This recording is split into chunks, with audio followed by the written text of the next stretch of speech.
भारत कोई भूमि का टुकड़ा नहीं बल्कि एक जीता जागता राष्ट्र पुरुष है।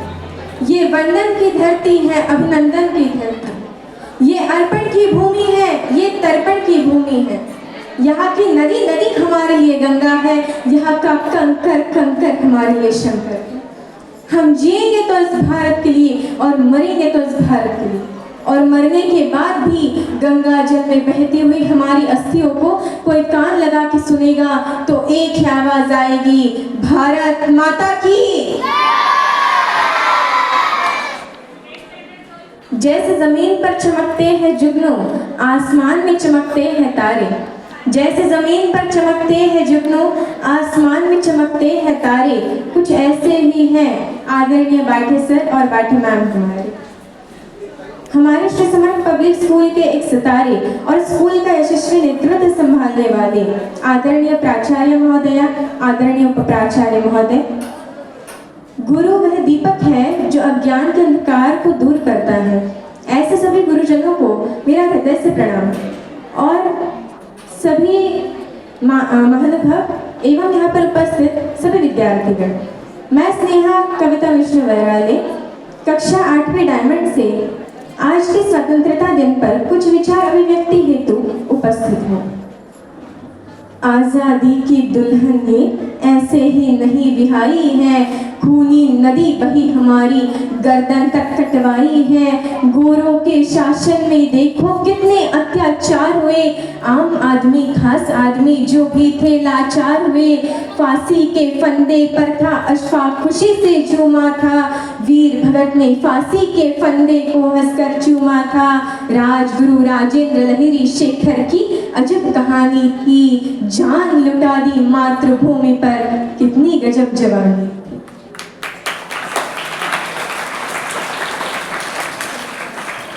मेरा हृदय आज असमंजस में है कि मैं शुरुआत आखिर करूं कहां से।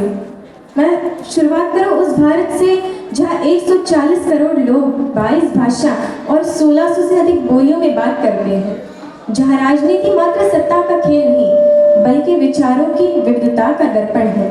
या उस भारत की सांस्कृतिक जटिलता से जहाँ 4000 जातियाँ, 25,000 उपजातियाँ, 49 गोत्र और 8 प्रमुख धर्म हैं, जहाँ विचारों की क्रांति ने न केवल भारत को बल्कि पूरे विश्व को दिशा दी है। यकीन मानिए उन लोगों ने भारत की आज़ादी के कुछ नाम हम गिन लेते हैं जिन लोगों ने प्राण दिए। ऐसे बहुत सारे नाम हैं जिन्हें हम जानते तक नहीं हैं, परंतु यदि उन्होंने प्राण नहीं दिए होते तो इस तिरंगे के नीचे खड़े होकर आज हम मुस्कुरा नहीं रहे होते। उनके लिए सिर्फ एक पंक्ति कहूंगी कि जिस दिन तो शहीद हुआ न जाने किस तरह तेरी माँ सोई होगी, कि जिस दिन तो शहीद हुआ न जाने किस तरह तेरी माँ सोई होगी। मैं तो बस इतना जानूं वह गोली भी तेरे सीने में उतरने से पहले रोई होगी।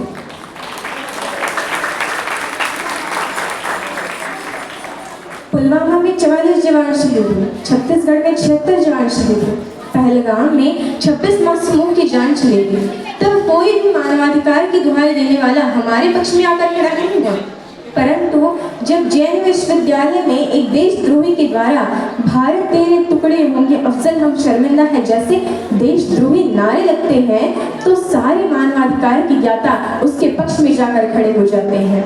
तभी तो क्या कहा था उस देशद्रोही ने कि तुम एक अफजल को मारोगे हर घर से अफजल निकलेगा। तो मैं भारत की बेटी अपनी भारतीय सेना की तरफ से आज ये ऐलान करती हूँ कि उस घर में घुसकर मारेंगे जिस घर से अफजल निकलेगा, वो कोख नहीं पलने देंगे जिस कोख से अफजल निकलेगा। उठो देश के वीर जवानों, तुम सिंह बनकर दहाड़ दो और एक तिरंगा झंडा उस देशद्रोही के सीने में गाड़ दो।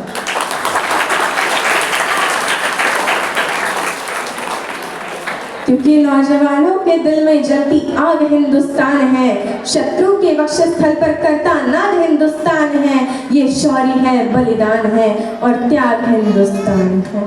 मैं मानती हूँ कि राजनीति में युवा नेतृत्व कभी हकीकत हुआ करती थी जो आज बस बयानबाजी बनकर रह चुकी है।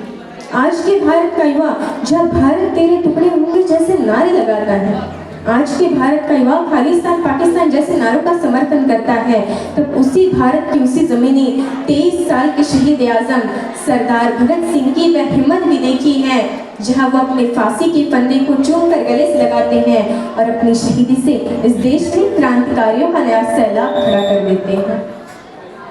मैं आप सभी से एक प्रश्न पूछना चाहूंगी, वह कौन सी चीज है जिसे हम देख तो सकते हैं परंतु छू नहीं सकते? यही प्रश्न सन 1947 से पहले एक कक्षा में किया गया था। उस समय विद्यार्थियों ने इसके अनेक उत्तर दिए। किसी ने कहा कि हम आकाश को देख तो सकते हैं परंतु छू नहीं सकते। किसी ने कहा कि हम सूरज को देख तो सकते हैं परंतु छू नहीं सकते। लेकिन उसी कक्षा के बाहर खड़ा होकर पढ़ने वाला एक छात्र दबदबाई आंखों को लेकर खड़ा हुआ और पानी के भरे हुए घड़े की तरफ देखकर बोला कि मैं प्यास से तड़प कर मर भी रहा हूँ, फिर भी मैं इस पानी के घड़े को केवल देख सकता हूँ, छू नहीं सकता, क्योंकि मैं एक अछूत जाति का हूँ।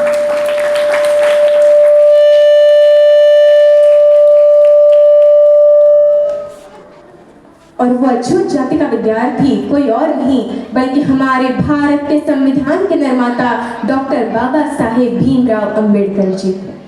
आज 78 वर्षों के बाद कक्षा भी वही है, सवाल भी वही है, पानी का घड़ा भी वही है, परंतु यदि कुछ बदला है तो वो ये कि किसी भी जाति का छात्र हो, वो सबके साथ बैठकर पढ़ भी सकता है, खेल भी सकता है, पानी भी पी सकता है, और इतना ही नहीं, इस देश के सर्वोच्च पद पर बैठकर एक आदिवासी महिला राष्ट्रपति के रूप में प्रगति का मार्ग प्रशस्त कर सकता है।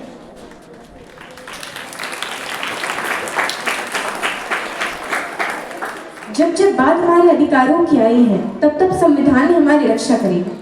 फिर वो चाहे आईपीसी की धारा 377 से जुड़ रहे परलिंग समाज के लोग हों, या श्रीकांत बोला जैसे दिव्यांग जनों के लिए शिक्षा के अधिकार हो, या महिलाओं के लिए दहेज प्रथा का बोझ हो, संविधान ने हमेशा ही हमारी रक्षा कर एक सूत्र में बांधने का काम किया है। भारत के संविधान की लोकतांत्रिक यात्रा बहुत लंबी रही है।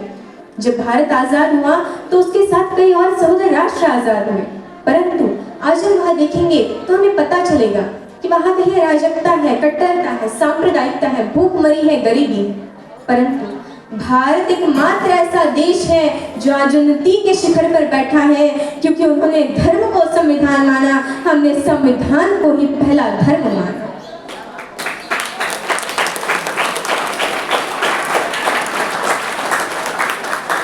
लंदन में मुस्कुराते हुए कभी चर्चिल ने कहा था कि ये देश आजाद हो भी जाए तो भी बहुत दिन तक टिकेगा नहीं, ये टूट कर बिखर जाएगा। अब मुझे लगता है कि नर्क में चर्चिल की आत्मा देख रही होगी तो सोच रही होगी क्या से क्या हो गया देखते देखते, क्योंकि आज का ये वही भारत है जो स्टार्टअप के क्षेत्र में पूरी दुनिया में तीसरे स्थान पर है। ये वही भारत है जो ओलंपिक केंद्र टोक्यो की धरती पर झंडा तिरंगा लहरा देता है। ये वही भारत है जो चंद्रयान 3 को पृथ्वी से चंद्रमा तक पूरी दुनिया में सबसे कम बजट में पहुंचा देता है, क्योंकि हमने अपने कर्तव्यों का निर्वहन किया है। और अगर इसी तरह इस देश का प्रत्येक नागरिक अपने कर्तव्यों का निर्वहन करता रहा तो यकीन मानिए 2047 तक विकसित भारत का लक्ष्य एक सूक्ष्म मात्र होगा। इसलिए मैं जाते जाते इतना कहना चाहूंगी कि वर्तमान का गूगल हो, माइक्रोसॉफ्ट या पेप्सी हो, इन सबको भी दिए हैं हमने अपने भारत के सीईओ। अब भी पूरी दुनिया में सबसे ज्यादा डॉक्टर्स हमारे हैं, खेल जगत में चमकने वाले भी भारत के सितारे हैं। अपने पौरुष के बल पर दुनिया को सदा बतलाएंगे, विश्व गुरु हम कल भी थे, आज भी हैं और सदा कहलाएंगे। धन्यवाद। जय हिंद, जय भारत।